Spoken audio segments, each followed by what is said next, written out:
शिवाजी महाराजांना मानाचा मुजरा, आधी लागील कोंढाण्याचं मग माझ्या रायबाचं, असं बोलणारा त्याची गोष्ट मी सांगणार आहे.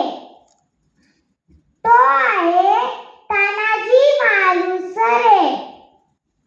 आऊसाहेब कोंढाण्याकडे टक लावून बघत होते. आऊसाहेब आणि शिवाजी महाराज कोंढाण्याला स्वराज्यात आणण्याबद्दल बोलत होते.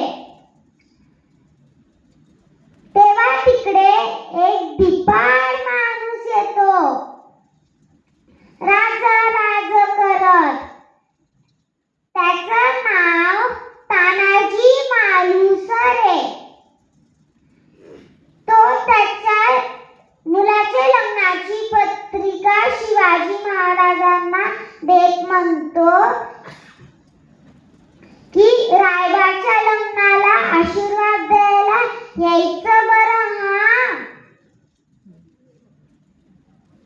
शिवाजी महाराज म्हणतात, आम्हाला जमणार नाही, आम्हाला कोंढाण्याच्या मोहिमेवर जायचं आहे.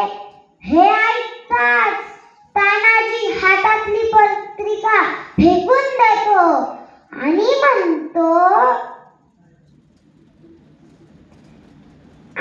मी जाणार कोंढाण्याच्या मोहिमेवर, आधी लगीन कोंढाण्याचं मग माझ्या रायबाचं. तानाजी 500 मावळे घेऊन गडावर जायला निघतो. गड खूप उंच असतं. तानाजी त्याच्या खोपीच्या शेपटीला दोर बांधतो. मावळे दोरीला पकडून गडावर चढतात. तेव्हा गडाचा किल्लेदार उदयभान असतो.